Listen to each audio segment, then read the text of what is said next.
Isaías capítulo 48 diz assim: escutem isso, casa de Jacó, vocês que se chamam pelo nome de Israel e saíram da linhagem de Judá, vocês que juram pelo nome do Senhor e confessam o Deus de Israel, mas não em verdade nem em justiça. Da santa cidade tomam o nome e se firmam sobre o Deus de Israel, cujo nome é Senhor dos Exércitos. Desde a antiguidade anunciei as primeiras coisas, a minha boca as pronunciou e eu as fiz ouvir. De repente agi e elas se cumpriram. Porque eu sabia que você era obstinado, que o seu pescoço é um tendão de ferro e que a sua testa era de bronze. Por isso, desde aquele tempo eu lhe anunciei essas coisas e as dei a conhecer antes que acontecessem, para que você não dissesse, o meu ídolo fez essas coisas, ou a minha imagem de escultura e a minha imagem de fundição as ordenaram. Você já ouviu? Agora olhe bem para tudo isto. Será que você não vai admitir que falei a verdade?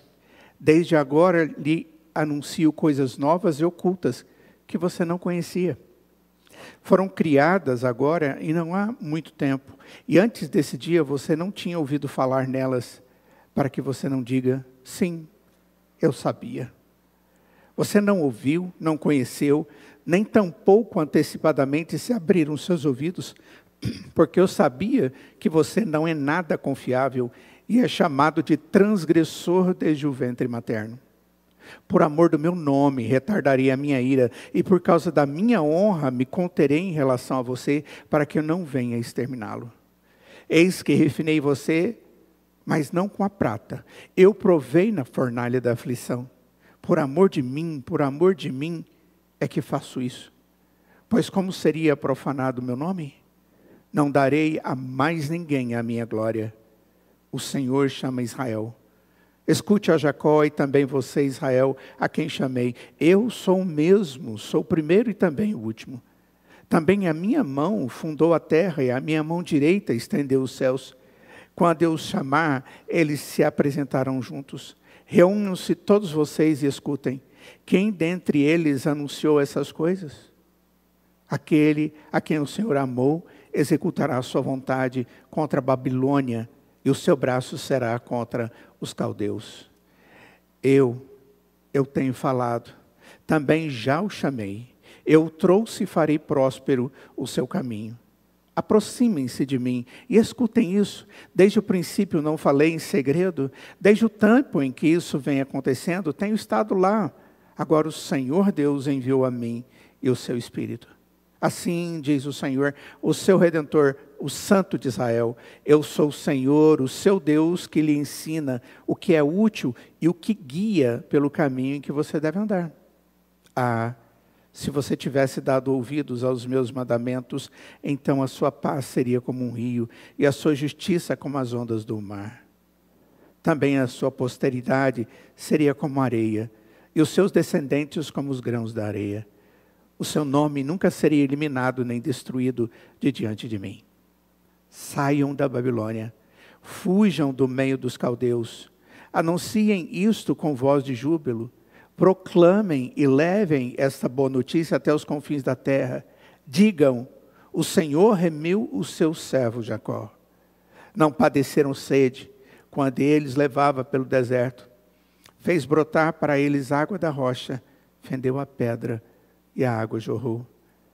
Mas para os ímpios não há paz, diz o Senhor. Vamos orar. Ó Deus, nós compartilhamos da graça do Senhor, ó Deus, que tem sido colocada sobre a vida do teu povo, dia após dia, ano após ano, século após século, milênio após milênio. Antes que todas as coisas existissem, o Senhor, por graça, já havia determinado que seríamos o teu povo e planejado a nossa fé e vida contigo. Ó Deus, ensina-nos através da tua palavra como devemos viver hoje, como servos do Senhor, como tua igreja. Abra os nossos ouvidos e a nossa mente para que possamos compreender o porquê o Senhor cuida de nós. em nome de Jesus. Amém. Queridos, nós, ao estudarmos esse texto, nós colocamos um tema que o texto traz. É porque Deus cuida de você. Essa é a colocação que nós encontramos nesse texto. E essas palavras são direcionadas ao povo de Deus. Porque Deus cuida do seu povo. Nós vimos que quando nós ficamos vulneráveis, assustados, ansiosos e com medo, a Escritura diz que Ele cuida de nós. E nós estamos tentando entender por que Deus faz isso. Porque, na verdade, nós sabemos quem somos. O autor aqui, conduzido pelo Espírito de Deus, ele nos mostra duas razões pelas quais Deus cuida de nós. A primeira delas que ele mencionou foi a sua graça. Mostrando que nós não somos nada, a não ser pecadores que precisam da graça de Deus, que através da fé nos leva à justificação, e isso é um ato de misericórdia e de bondade de Deus. O texto, ele traz de uma maneira, às vezes até, se pensarmos assim, dolorida para o seu povo. Porque ele vai apontar o dedo para o povo e vai dizer, vocês são isso. Mas por causa disso, eu não deixo de dar a graça para vocês. Eu lhes dou a graça porque eu quero te dar a graça. E ele diz outra coisa e outra coisa. E no texto, ele vai nos dar algumas dessas características negativas que são transformadas através da graça de Deus. Características nossas, que Deus via no seu povo naquele tempo. A primeira que eu mencionei para vocês, no verso 1 e 2, é que aquele povo era um povo inconsistente, incoerente, inconstante. Apesar de chamarem Deus pelo nome de Israel, eles serem da linhagem de Judá, jurarem o nome do Senhor, confessarem a Deus de Israel, mas eles não vivem essa verdade e nem essa justiça. E Deus diz, eu cuido de vocês, apesar dessa inconsistência de vocês. E logo depois ele diz que cuida de nós, apesar de sermos um povo teimoso, obstinado, insistente. Essa é a palavra usada aqui no texto. Um povo que, por teimosia, apesar de ter ouvido as primeiras coisas que Deus anunciou, que Deus fez, que cumpriram-se, aquele povo era obstinado. O verso 4 diz isso, você era obstinado, e Deus diz, porque eu sabia que você era obstinado, porque você tinha um pescoço, um tendão de ferro, não consegue se humilhar, abaixar-se diante de Deus, e a sua testa era de bronze, uma cabeça dura, que a verdade vem batendo e você não está disposto a ouvir, apesar de ser meu. E Deus diz, eu cuido de vocês. E depois o Senhor diz, vocês são um povo egoísta, orgulhoso, exclusivista.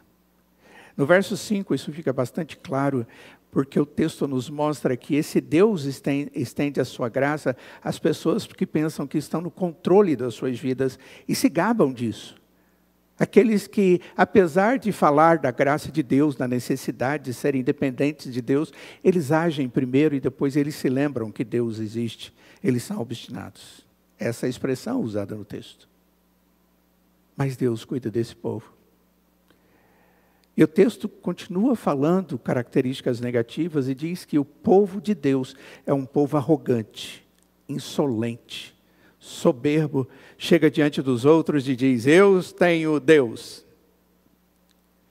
Deus fala a verdade, ele diz, essa é a verdade.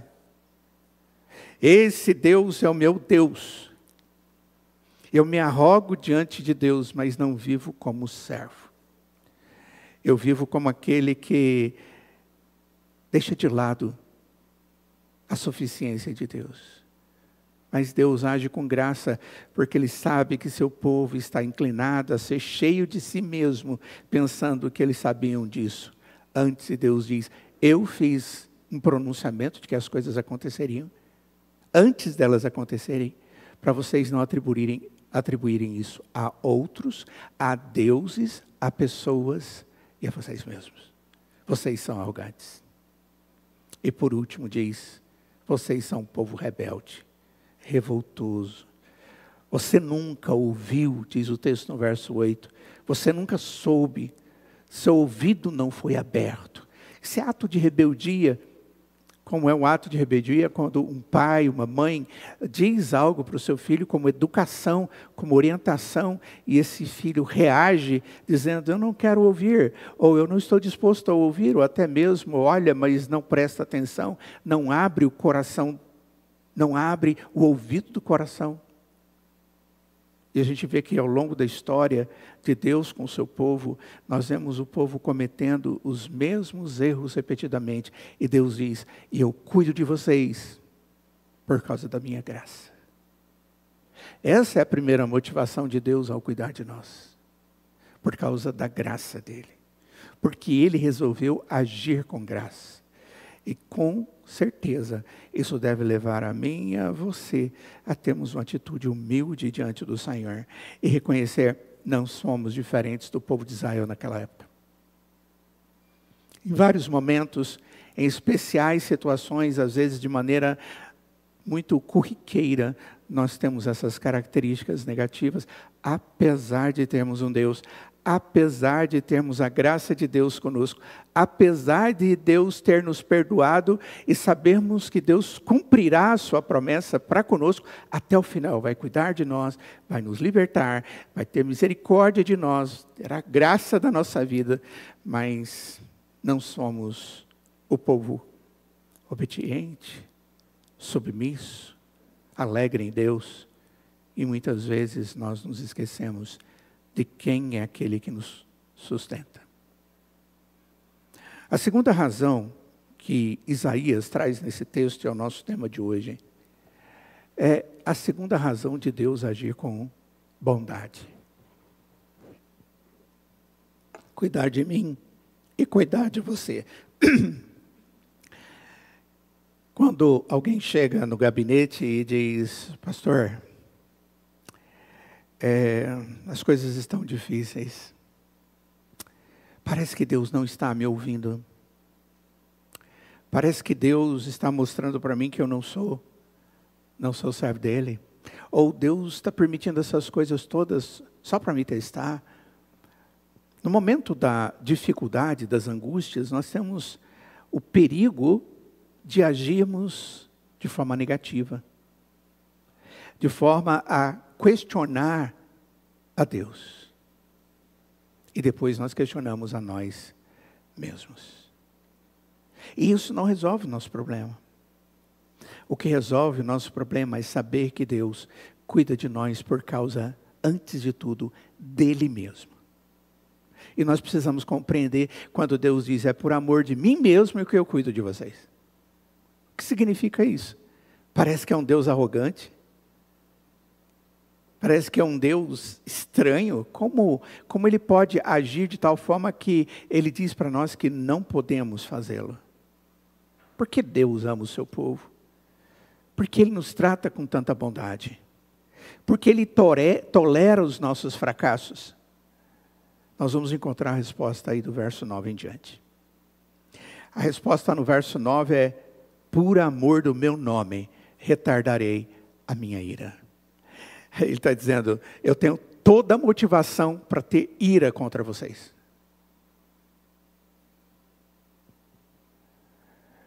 Já teve alguém ou você em algum momento da sua vida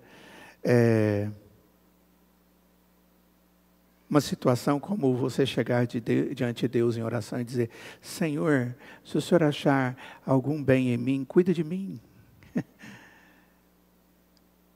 Dando a ideia de que Deus cuida de mim porque Ele vê algo em mim de bom.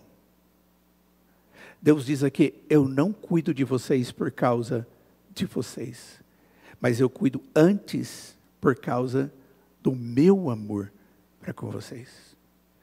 E você não tem o direito de chegar para mim e dizer, está demorando, Senhor. no verso 9 diz, eu não retardarei a minha ira, a não ser por amor do meu nome. Porque você não merece que a minha ira seja retardada, mas ela será. E ela tem sido. Deus não tem punido-nos na medida do nosso agir contendioso, orgulhoso, obstinado pelo pecado. Mas Ele age por causa dEle mesmo. No verso 9 diz, por causa da minha honra, me conterei em relação a você, para que eu não venha exterminá-lo. E nós precisamos compreender que Deus está dizendo através do profeta, aquele povo ali que vivia no cativeiro na Babilônia, Ele está dizendo, olha, eu vou cuidar de vocês, mas eu não vou cuidar de vocês por causa de vocês, antes de tudo, por causa da minha honra, eu vou reter de exterminá-los, eu não vou acabar com vocês. É como se Deus dissesse, eu tenho o direito de fazê-lo porque sou justo. Verso 11, diz, por amor de mim é que faço isso.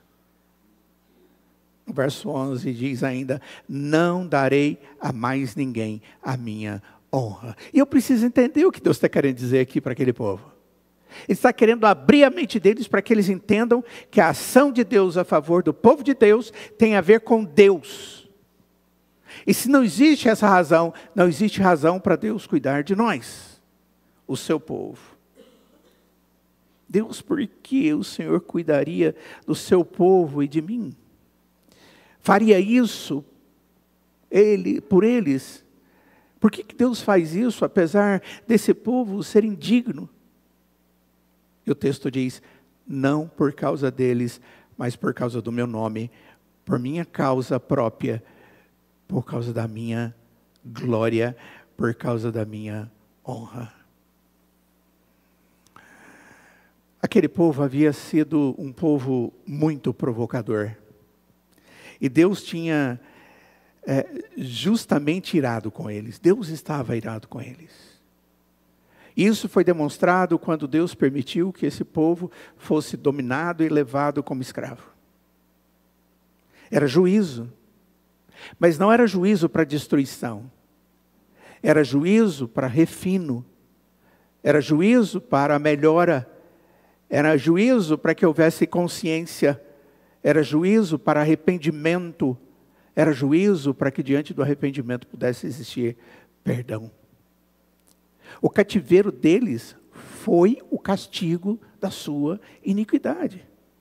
E se quando eles estavam na Babilônia, eles tivessem deixado o pecado e reconhecido, Deus dizia, opa, estão reconhecendo, é por isso. Deus dá a ideia, olha, eu posso deixar vocês aí se definhando, perecendo, dando a vocês ações de juízo perpétuas. E Deus está dando a eles uma parte do que significaria viver sem Deus e esperança. Obrigado. Ele apenas teria lidado com eles de acordo com seus pecados. E era o que um povo pecaminoso poderia esperar de Deus, era exatamente a sua ira. Contudo, como está dito aí no verso 9, Deus afirma, por amor do meu nome, eu vou retardar a minha ira. Em outras palavras, Deus demonstra paciência. E Ele decide abster-se de aplicar a punição imediata, que com justiça poderia ser imposta, a fim de preservar o povo e não eliminá-lo, destruí-lo completamente. Por que Deus não vai descer a sua mão de juízo? Essa é a ideia que a Bíblia traz, a mão de Deus descendo sobre, e a ideia ali é de juízo. E por que Deus não vai fazer isso até o fim? Diz o texto que Deus sustenta a mão. Ele para, ele tem tudo, ele chegou à conclusão, pode sim, eu posso e tenho todo o direito, eu vou e posso esmagar, eu posso destruir o pecador, que ainda, apesar de conhecer a mim, a minha graça, o meu amor, Cristo Jesus, ainda vive com os seus pecados comuns, diários, de estimação. Os seus ídolos estão diante dos seus olhos e eles vivem para servir a isso. E não é a prioridade amar a Deus e servir a Deus em todas as coisas e se submeter ao Senhor. E Deus está com a sua mão e Ele diz, Ele para. No último verso diz que os ímpios, Deus não vai parar a mão. Ele vai descer com o juízo. Mas Deus não fará assim por nós. Por causa do meu nome, diz o Senhor. Por causa do meu nome, porque esse povo era chamado pelo nome de Deus. Esse é o povo do Deus maravilhoso, Jeová.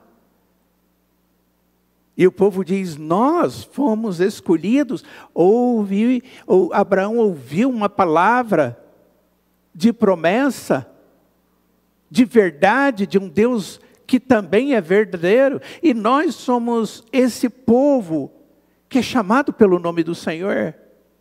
Agora pensa, Deus diz aqui para eles, se vocês são destruídos por esses que têm deuses pagãos, que são adoradores de ídolos quaisquer, que têm poder baseado na violência e na destruição, que colocam a si mesmo como deuses do seu povo. Se Deus permite que o povo de Deus seja destruído por estes que são obstinados e afastados do verdadeiro Deus, Deus diz, o meu nome vai ser desonrado. Eles vão apontar o dedo e vão dizer, olha, o Deus deles não cuida deles. O Deus deles não é verdadeiro. É isso que Deus está dizendo. Ele está dizendo, olha, é por causa de mim, para que o meu nome não seja desonrado pelos outros ao destruírem vocês, a acabarem com vocês. Eu fico impressionado com as histórias bíblicas de resgate de Deus. São coisas sempre muito maravilhosas demais, sobrenaturais. Algumas coisas que Deus vai conduzindo na história e está registrado na Escritura para que vejamos como Deus cuidou do seu povo. Quantas lutas o povo de Deus teve e ganharam sem levantar uma única arma. Naquela época de Josafá, por exemplo, aquele jovem. Os cantores na frente, aqueles 3 povos contra eles, segundo Crônicas capítulo 20, e eles olham lá de cima e aquele povo se degladiam entre eles e se matam e todos morrem. E eles pegam as riquezas. Deus providenciou isso. Deus providenciou uma mulher bonita chamada Esther, para que ela pudesse se tornar uma rainha e pudesse, no momento certo, ter uma frase que fosse dita ao seu marido, o rei, que libertasse o seu povo, o povo de Israel, que seria completamente tirado da história. Foi o dia do Purim, e até hoje os judeus estão adorando a Deus por aquilo que ele fez através de Esther. Rastros da bondade de Deus, do amor de Deus, da graça de Deus, mas acima de tudo da glória de Deus, porque Deus não permite que o seu povo seja exterminado, eu e você, destruídos, porque senão o nome dele seria desonrado. É por causa do nome dele que ele cuida de nós, é por causa do nome dele, a glória dele ser reconhecida, que Deus age a nosso favor. Eu fico maravilhado quando nós oramos, e nós dizemos, Senhor, cuida desse amado, dessa amada, que vive um momento tão difícil, doença difícil, momento ansioso, de tristeza. Cuida desse irmão. E eventualmente Deus, na sua bondade, dá restauração àquela pessoa. Quem é glorificado? A pessoa? Nós glorificamos a Deus. E quando Deus, na sua bondade, tira alguém do sofrimento e leva para a sua presença, porque o sofrimento é grande, não existe como. Deus faz isso, levando essa pessoa para a presença eterna de Deus. Por causa de quem? Para a glória de quem? De Deus. Mas em todos os atos de Deus a nosso favor, esses atos são para que Deus e o nome do Senhor seja reconhecido na nossa vida. Ele diz, é para o meu louvor. É interessante Deus dizer, é para que vocês louvem a mim. Porque redundaria na honra da misericórdia de Deus, poupar aquelas pessoas. E se ele continuasse a ser um povo, ele seria um povo para o louvor da glória de Deus. Deus nos sustenta, queridos, apesar de todas as características ruins que ainda estamos trabalhando na nossa vida, porque ainda não estamos completamente santificados. Deus age assim para que, livrando-nos dos perigos, das dificuldades, livrando-nos dos laços do diabo e das mazelas do mundo, livrando-nos de nós mesmos e da nossa natureza, da nossa carne, que milita contra o Espírito de Deus. E quando Deus age nos dando vitórias, é para que reconheçamos e de maneira humilde na presença do excelso Senhor, sejamos para o seu louvor. Ele diz, é para o meu louvor. Você alguma vez na sua vida viu que situações difíceis na sua vida, Deus permitiu para que você lembrasse dele, submetesse a ele e glorificasse a ele? É isso que o autor está dizendo que o povo de Deus precisava compreender. Quando nós estamos em momentos de angústia, e eles acontecem na vida de todos nós não podemos perder o foco, a visão central, o centro, o objetivo maior da vida do servo do Senhor, que é glorificá-lo. Como é difícil, às vezes, você estar diante de alguém para aconselhar e essa pessoa dizer, eu não tenho mais esperança, não estou com vontade de nada. E você olha no olho dessa pessoa, ele está fundo, tem olheira, está descaído, não tem um sorriso, não tem uma esperança, não tem um louvor. As circunstâncias têm o poder de agir assim na mente e no coração de um homem. Mas o servo de Deus, ele não olha para as circunstâncias. Tem até uma música que fala isso, não diz? Não olhe circunstâncias. Não, eu olho para o seu amor. Tem hora que você tem que focar. Existe um pacto de Deus comigo. Um pacto de vida que se eu crescer, Ele cuidaria de mim. E isso é pelo amor de Deus que amou o mundo, amou a mim. Sou eleito do Senhor, sou salvo. E por causa disso, nada pode tirar de mim a alegria de ter a Deus e o desejo de louvá-lo. Cuidado para que as ansiedades da vida, as angústias da vida, as depressões da existência humana que muitas vezes acontecem, sejam maiores do que Deus e o louvor de Deus e o nome do Senhor. Cuidado! Era um povo muito corrupto, diz o texto, mas Deus os refinaria. E o texto diz que Ele refinaria e os tornaria aptos para a misericórdia que Ele pretendia dar para eles. No verso 10 diz, eis que refinei você, não como a prata, eu provei na fornalha da aflição. Deus tem propósito nas dificuldades. Acorda, cristão. Não veja as dificuldades como distanciamento de Deus, mas a aproximação de Deus na sua vida, porque Ele tem um propósito na sua vida. Pergunte para Deus, converse com Deus, ouça as respostas na palavra do Senhor, no íntimo da sua alma, falando. Deus é claro ao dizer, eu refino vocês, mas eu não refino como a prata. Eu provei na fornalha da aflição, e agora mesmo nós vamos entender, porque quando a prata é refinada, ela vai até tirar tudo de impureza, a ponto de quase mudar a consistência daquilo. Não fica nada, e Deus diz, olha, eu não vou destruir você, eu só vou refinar você, para você ser melhor. Embora Deus não encontre dignidade naquele povo, dignidade para que eles recebam o favor, Deus vai agir assim. É isso que ele está dizendo para aquele povo. E isso explica o porquê Deus os trouxe, tinha levado esse povo para o cativeiro e tinha mantido eles por tanto tempo naquele cativeiro. Ah, como às vezes é difícil compreender isso.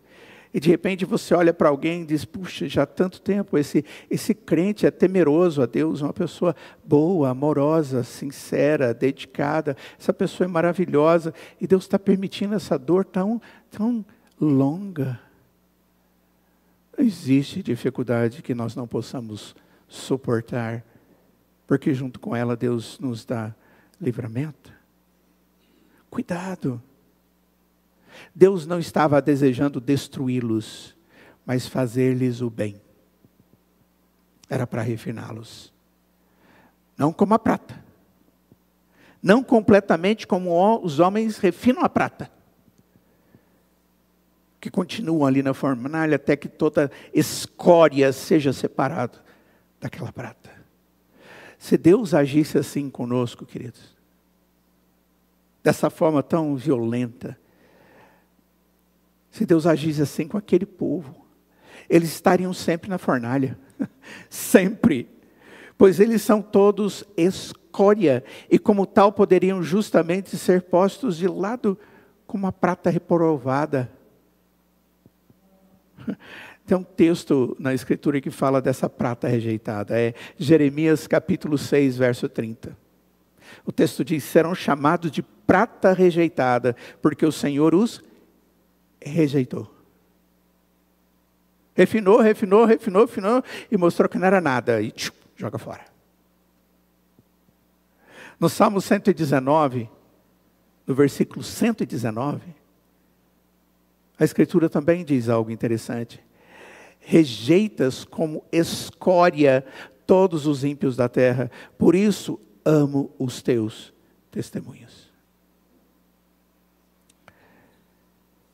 Nós somos o povo que é refinado, em parte apenas, e não completamente. Como é que eu poderia parafrasear isso aqui? É como se Deus dissesse, eu te escolhi na fornalha da aflição. É isso que ele está dizendo. Isto é, eu te tornei um escolhido pelo bem que a aflição te fez. Eu tenho um propósito, é bem. E então te designei para grandes coisas. É o que Deus tem colocado para o seu povo eternamente. Fazermos grandes coisas no seu poder, em seu nome, para a glória do nome do Senhor. Quando a gente olha a história daquele povo, nós vemos que muitos foram trazidos para casa. Voltaram para Deus.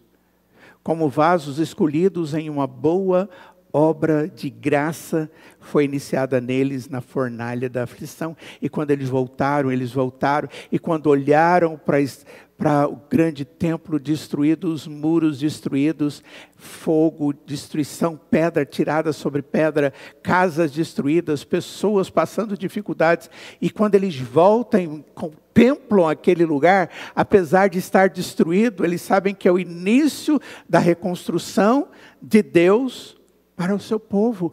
E eles cantam louvores do Salmo 67. E eles dizem, olha, muitos verão e glorificarão. Eles louvam o Senhor e dizem, e ainda muitos verão e glorificarão, e por isso eles vão construir o templo, eles vão reconstruir os muros, eles vão se tornar novamente adoradores plenos, e todos ao redor verão quem é Deus, o Deus de Israel. Cuidado, querido, coração quebrado. A barreira, a aflição, não é um impedimento para a escolha de Deus, mas serve ao propósito de Deus. Eu vou repetir essa frase. A aflição que Deus permite não é uma barreira para a escolha e convivência com Deus, mas serve ao propósito eterno de Deus para a sua vida, para a minha vida, para o povo do Senhor. Aquele povo, na verdade, não poderia pretender merecer da mão de Deus um favor tão grande, como foi a libertação da Babilônia. Aquele lugar era um lugar bélico, de guerra, um lugar difícil. Eles eram completamente humilhados e eles não mereciam ser libertos. Mas quando Deus liberta, é para a honra e glória do Senhor. Por isso, no verso 11, Deus repete: por amor de mim é que faço isso. Repete 2 vezes: por amor de mim é que faço isso. Quando Deus traz aflições, Ele sabe o que deseja. E Ele vai agir para a glória dEle, por amor dEle. Isso nos aperfeiçoa como servos do Senhor. Oh Deus, coloca isso na minha mente, no meu coração, para que eu possa viver as aflições da vida. Como lhes disse, essa ideia de por amor de mim, essa ênfase colocada no amor próprio de Deus, pode parecer alguma coisa estranha, mas Deus diz o porquê. Deus faz todas as coisas, não porque Ele deve fazer e dar um favor para nós, não para salvar a honra de outros, mas salvar a honra dEle mesmo, para que a nossa vida aprimorada exalte ao Senhor. Quando Deus age, é para salvar a honra do seu próprio nome, para que este não seja corrompido pelos triunfos insolentes dos gentios.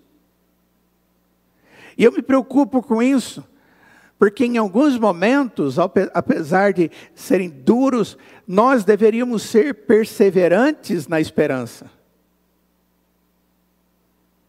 A fé é a certeza das coisas que se esperam. Eu não posso permitir que as circunstâncias e aflições, esse tempo que Deus está trazendo refino sobre a minha vida, possa ser algo que me coloque diante do mundo como um coitadinho, como aquele que não tem sustento, aquele que não tem esperança, aquele que não se subordina ao eterno. Nós somos o povo que se subordina ao eterno e todo-poderoso, soberano sobre todas as coisas, inclusive sobre as nossas vidas. E Deus não permite que aquele povo gentio triunfe sobre o povo de Deus. Ele não permite que esses gentios façam isso contra Israel, porque eles pensariam que triunfaram sobre, não Israel simplesmente, mas sobre o Deus de Israel. E eles imaginariam que os seus deuses eram mais duros e poderosos do que o Deus de Israel.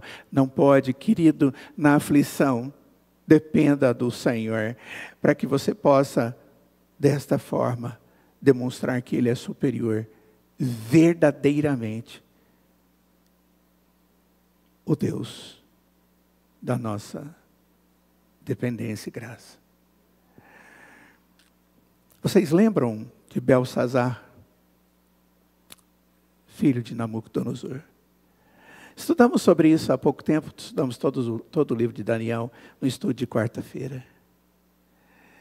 O seu pai, depois de uma vida terrível, um homem obstinado pelo poder, Deus coloca Nabucodonosor em humilhação, em aflição.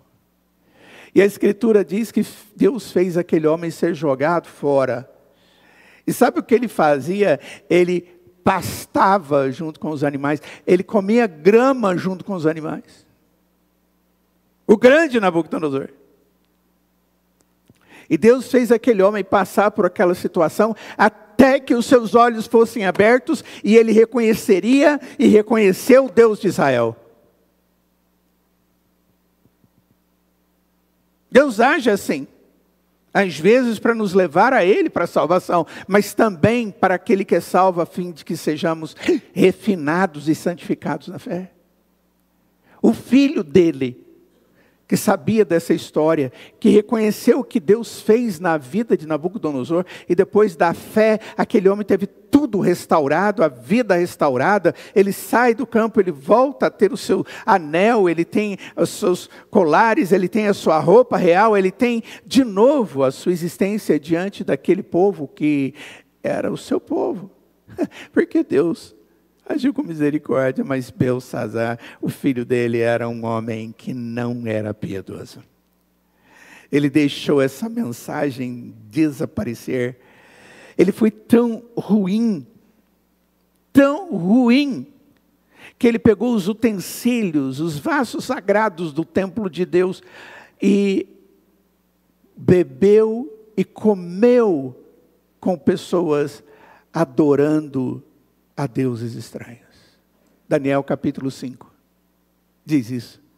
Verso 2 diz: enquanto Belsazzar bebia e apreciava o vinho, mandou trazer os utensílios de ouro e de prata que Nabucodonosor, seu pai, havia tirado do templo de Jerusalém, para que ele, os homens importantes do reino e as mulheres e concubinas do rei, os usasse para beber vinho. Agora olha o verso 4. Beberam o vinho e deram louvores aos deuses de ouro, de prata, de bronze, de ferro, de madeira e de pedra. O que foi que Deus fez com esse homem? Morreu. Foi retirado da história.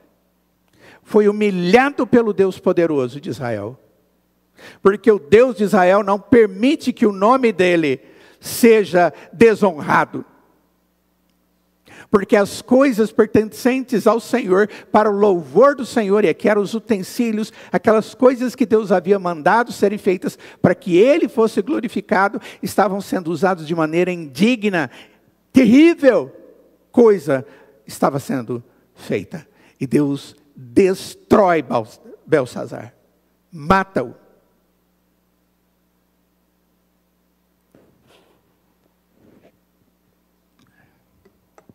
E o mais estranho desse texto, e da sequência desse texto de Daniel, é que eles chegaram para o povo de Israel e dizem assim: canta um cântico do Senhor, por favor. Um cântico de Sião. Ainda mandar o povo de Deus cantar o cântico que eles cantavam na beira do rio. From the river to the sea. Do rio ao mar. Lembram disso? Eles deveriam cantar essa música. E aí no Salmo 137, no verso 4, diz: mas como poderíamos cantar, entoar um cântico ao Senhor em terra estranha? É exatamente aquela ideia bíblica que hoje nós vemos nessa guerra estranha que está acontecendo aí, naquela região. É exatamente o povo da Babilônia antiga ali, dizendo que eles vão limpar aquele povo de Deus do rio até o mar. From the river to the sea. E essa era a intenção daquele povo naquela época, que continua até hoje. Mas Deus, cuidando daquele povo, eles glorificavam ainda mais o Senhor. Lembrem-se, não duvidem do amor de Deus. Não duvidem da graça do Senhor. Não duvidem do que Deus fez e das promessas daquilo que Ele fará. Porque isso é que nos leva a depender com tranquilidade do Senhor e glorificá-lo com a nossa alma, enquanto tivermos um fio de suspiro para viver. Deus libertará o seu povo quando Ele não permitirá que a sua glória seja dada a outro. Lembra disso. Deus não permite. É interessante porque Moisés, o escritor dos 5 primeiros livros da Bíblia, ele alegou isso muitas vezes com Deus. Senhor, o que dirão os egípcios? Senhor, o que os nossos adversários vão dizer a respeito do Senhor? Tipo, nós estamos aí sofrendo tudo isso, não deixa a gente cair, não deixa a gente morrer, não deixa a gente sofrer, não deixa sempre dizer, porque o que os outros vão dizer a respeito do Senhor? Lembre-se, nosso Deus é zeloso pela honra do seu próprio nome. E Ele cuida de mim e de você por causa do amor dEle por si mesmo. E por causa do amor dEle que Ele resolveu ter por nós. E esse é o motivo de conforto para o povo de Deus. Esse é o motivo de conforto para nós, povo de Deus. Aconteça o que acontecer conosco, Deus garantirá a sua própria honra. E na medida em que for necessário, para isso, Deus vai operar libertação para o seu povo. E Ele agiu assim com o seu povo. Tudo isso é figura do amor de Deus para com o seu povo, que Deus fez acontecer através de uma história verdadeira. Deus está ensinando algo profundo àquele povo. Amados, Deus nos trata com bondade e misericórdia por causa da sua própria glória. Em outras palavras, o grande plano de Deus, ao resgatar pecadores, ao agir na nossa vida, ao gerar fé no meu e no seu coração, ao fazer essa obra sobrenatural, não é lançar holofote sobre o pecador remido, mas celebrar a glória daquele que criou o holofote e que está sendo iluminado para a glória.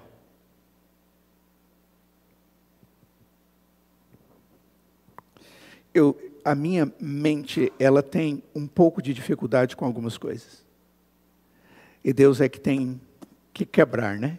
Às vezes uns tabus que a gente coloca diante da gente. Todo mundo tem. Eu me lembro quando construíamos esse lugar aqui, e estávamos fazendo os projetos, e as lâmpadas, elas eram espaçadas, e menores do que essas. Eu cheguei aqui e vi aquilo e disse, não vai dar.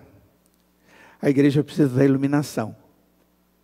Ela precisa ser clara para as pessoas não terem dificuldade de ler a Bíblia, para enxergar uns aos outros. A igreja tem que ser um lugar bem iluminado. Aí a gente duplicou e aumentou as luminárias. É o que a gente tem aqui. Foi uma briguinha minha para que isso acontecesse. Aí disseram, vamos colocar uns holofotes ali para lançar luz aqui na frente. É o foco central. Eu falei, não vai dar. Por quê? Porque no meu coração o princípio é, eu não posso ser holofote. O holofote é quando a luz vem e chama atenção sobre aquilo. Como se aquilo fosse mais importante. E eu já tinha ido em alguns lugares para pregar. E eu tinha ido no interior de São Paulo. E não tinha só um holofote, tinha luz de tudo quanto é cor que vocês possam imaginar. Aqui atrás de mim. E durante o louvor as luzes ficavam meio penumbra e aquelas luzes todas. Eu falei, Deus, o que está acontecendo? É um show? E aí imagina eu pregando nesse ambiente. E no meio daquela penumbra tinha um holofote em cima. Uma luz central. Foi difícil pregar. Foi meio angustioso. Até que alguém disse, não pastor, isso aqui não é aqueles negócios de colocar o foco e apagar o resto para o senhor ser. É por causa da gravação e por causa da qualidade das pessoas que estão vendo aqui na frente. Nós estamos conduzindo, é por isso. E aquilo acalmou meu coração e eu disse, legal. E hoje eu entendo o quanto é importante isso aqui, da qualidade para a gravação e a nossa adoração também. Mas jamais isso aqui aponta para o servo. Isso tem que apontar para a mensagem de Deus que o servo traz. Quando eu canto, eu tenho que ser conduzido à presença de Deus. Quando eu estou em oração, da presença de Deus. Quando eu ouço a palavra, na presença do Deus que fala. O que Deus está mostrando aqui, que Ele tem propósito, Ele age resgatando a mim e a você como pecador, para que Ele seja glorificado, Ele seja visto. O propósito da bondade de Deus, da graça de Deus, é mostrar a bondade e a misericórdia de Deus. Alguns de nós podemos nos sentir um pouco desconfortáveis em falar sobre Deus glorificando a si mesmo. Parece que Deus é egocêntrico ou narcisista. Claro que não. Da mesma forma, o que Deus jurou por si mesmo é a maior garantia de que algo vai acontecer. Nós vimos aqui em Hebreus, onde Deus diz, eu juro pelo meu próprio nome. Estudamos em Hebreus isso, estamos estudando Hebreus. É como se Deus dissesse, olha, eu não sou como você que diz, olha, eu estou jurando pela minha mãe. Eu estou jurando pela bondade de Deus para com os meus filhos. E Deus diz, eu não juro por nada, nem por ninguém, eu juro por mim mesmo. Não tem nada maior do que eu mesmo, a mim mesmo. Do mesmo jeito que Deus jura por si mesmo, e Ele é a maior garantia e a única de que tudo vai acontecer nas suas promessas. Assim também a realidade de que não há nada mais atraente ou digno de louvor do que a glória de Deus. Não comece durante as aflições da vida, tirar os seus olhos de Deus e perder a motivação da glória de Deus nos seus lábios. Porque Deus é glorificado pelo que Ele é. E Ele é glorificado por aquilo que Ele faz, e não por aquilo que sentimos.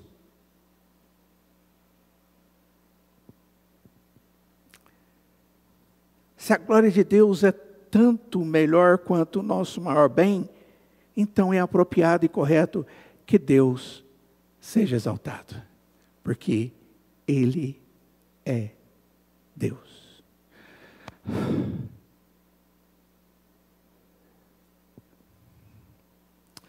O apóstolo Paulo, ele usa o mesmo argumento em Efésios 2, a partir do verso 4. Ele diz, mas Deus, sendo rico em misericórdia, por amor do grande amor com que nos amou, e estando nós mortos em nossas transgressões, nos deu vida juntamente com Cristo. Pela graça vocês são salvos. E juntamente com Ele nos ressuscitou e com Ele nos fez assentar nas regiões celestiais em Cristo Jesus.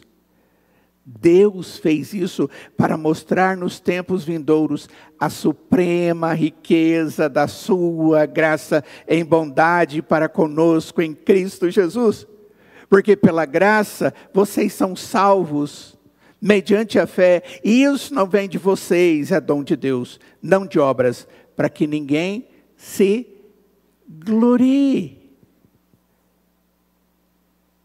Deus fez tudo para que nos tempos que estamos vivendo, possamos compreender a suprema riqueza da sua graça, bondade para conosco, através de Jesus.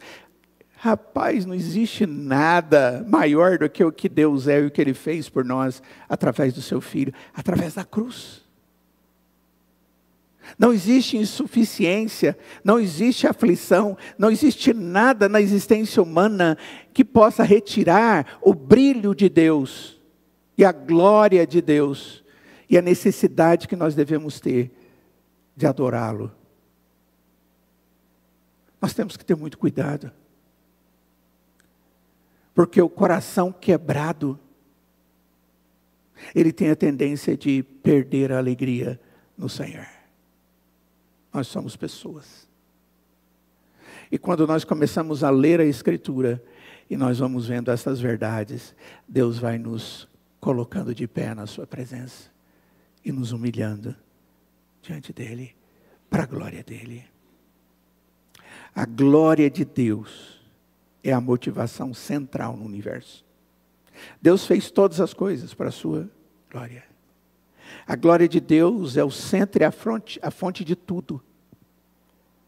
E o convite nesse texto é crer que a glória de Deus importa bastante. Nós vemos isso em vários lugares nesse capítulo.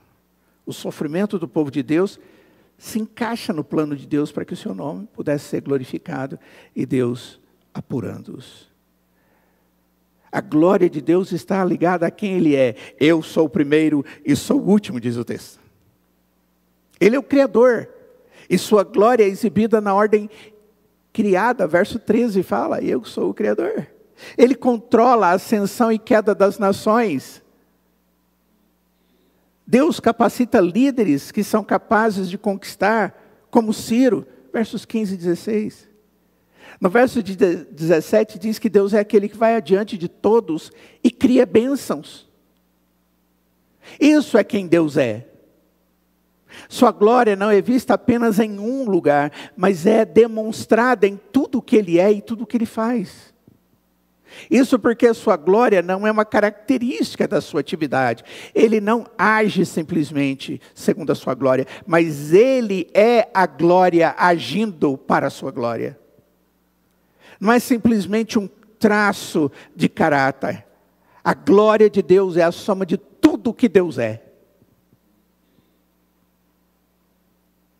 O efeito da glória de Deus atinge a nossa vida. Com amor, com salvação.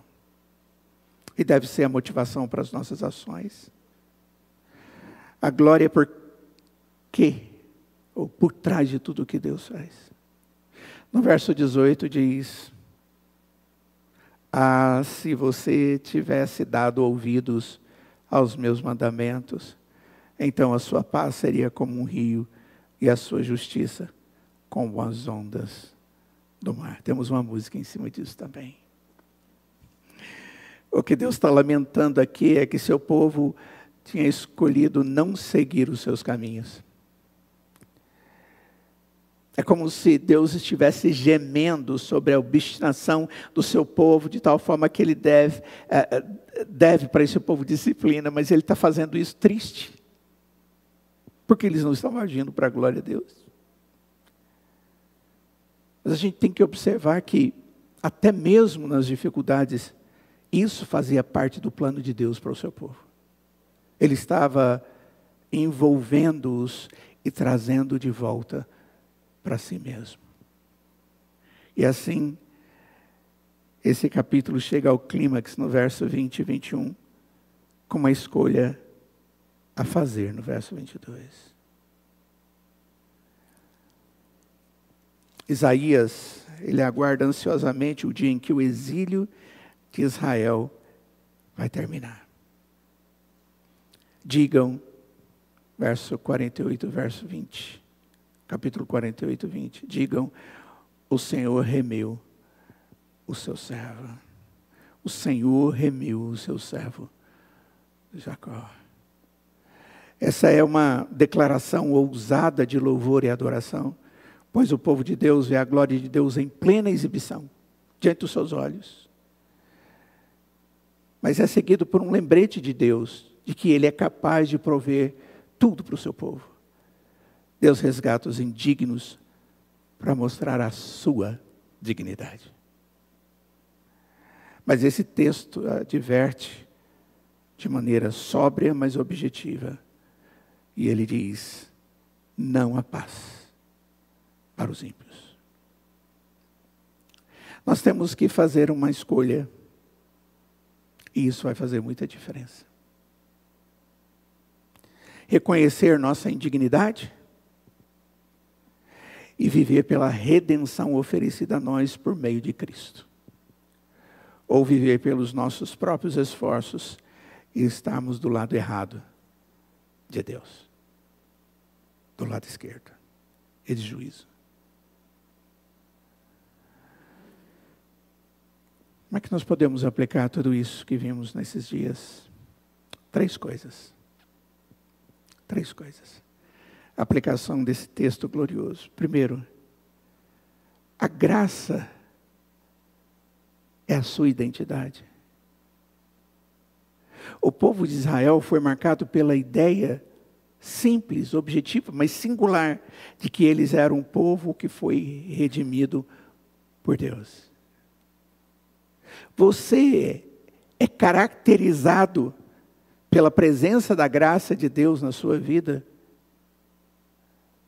porque você foi redimido por Cristo Jesus, como Filho de Deus. É isso que Deus está dizendo. Eu não quero que vocês sejam reconhecidos por obstinados, desobedientes, incoerentes, orgulhosos, mas quero que vocês sejam conhecidos pela minha graça na vida de vocês. E pelos efeitos da minha graça na vida de vocês, é isso que Deus está dizendo através do profeta. Os cristãos, que somos nós que amamos a Cristo, devem ter a graça definindo as suas vidas. O que resulta na nossa tranquilidade. Quando a graça de Deus define a nossa vida, nós vivemos em paz, em segurança. Não é porque eu sou perfeito, mas porque Deus é perfeito. Não é por causa da minha completude, plenitude de tudo o que faço, mas é porque Deus é gracioso comigo e me aperfeiçoa para a vida eterna através do sangue de Cristo. Eu devo ser reconhecido como aquele que, por causa da graça, tem uma vida de gratidão, de louvor, de resistência contra o pecado e alegria na adoração. Se você reconhece a graça de Deus na sua vida, como é que tem sido a sua postura diante de um mundo que não reconhece Deus e muito menos a sua graça? Um mundo que não glorifica a Deus e não se humilha diante dele. Qual tem sido a sua postura? E qual será a sua postura diante dessa verdade? Eu e você, se nós acreditamos na graça de Deus, nós temos que ter uma orientação diferente para os outros. Eles entendem nossa dignidade coletiva. Eu e você reconhecemos isso. Eu não sou mais do que você e nem digno mais do que você. Todos somos pecadores, inclusive o gentio. A diferença é que fomos regenerados. E temos a graça salvadora em nós. Resista à tentação de ser crítico, duro e punitivo sobre as pessoas. Essa obra não é sua. É do Deus que é justo. E Ele é o vingador. O nosso papel é demonstrar a graça de Deus na nossa vida, para que os outros conheçam a Deus. É muito importante a gente receber a graça de Deus quando cremos. Para alguns de nós, o convite aqui é colocar a fé e a confiança em Cristo. E eu digo para você, você é um crente, coloque a sua fé e confie no Senhor, até nas aflições, porque Deus tem um propósito. Mas observe que para os outros que ainda não entregaram sua vida a Cristo, creia em Cristo. Caso contrário, não haverá paz, alegria, esperança, motivo de vida eterna e nem compreensão de todas as coisas do Senhor. Vem para Cristo, creia nele, se Ele te dá entendimento dessas coisas hoje. Deus tem prazer em se mostrar e mostrar o seu merecimento diante dos indignos. Lembra quando você se converteu e Deus tirou aquela visão errada que você tinha de Deus? E agora você vê Deus como bondoso, maravilhoso, cheio de glória, e você pequenininho, pecador. E você chega ali diante de Deus e Deus diz, vem para o meu encontro, meu filho. Que alegria! Não espere. Vinde, pecadores, pobres e necessitados, fracos e feridos, doentes e doloridos. Sabe por quê? Porque Deus está pronto para salvá-lo. Cheio de piedade, amor, poder e perdão. Porque Deus cuida de nós. Porque Deus é gracioso. E para que Ele, em momento algum, deixe de ser glorificado. Vamos ficar de pé e vamos orar. Ó Deus, quão grande é a Tua graça e a Tua misericórdia para conosco. A Tua palavra é tão evidente diante dos nossos olhos sobre o espelho que o Senhor coloca diante de nós, para que vejamos o quanto nós somos ainda pecadores, apesar de sermos salvos. Mas é tão bom porque quando nós olhamos e vemos que apesar dessas incoerências da nossa vida, o Senhor está ao nosso lado, transformando a nossa vida. E obrigado, Deus, porque o Senhor faz isso muitas vezes, nos colocando num lugar quente, cheio de aflição. Mantenha os nossos olhos em Ti, o nosso coração no Senhor, no entendimento do Teu amor. Ó Deus, continue a Tua obra em nós, para que não sejamos encontrados infiéis, mas vivendo, Pai, para a glória do Senhor. Ó Deus, fortaleça a Tua igreja com a Tua graça. Cure os nossos corações feridos com o entendimento da Tua graça e da Tua glória. Em nome de Jesus, ó Pai, é que nós oramos e imploramos que a graça do Senhor Jesus, que o amor de Deus, o Pai, que a comunhão e consolação do Seu Santo Espírito esteja sobre cada um de nós hoje e para todo sempre.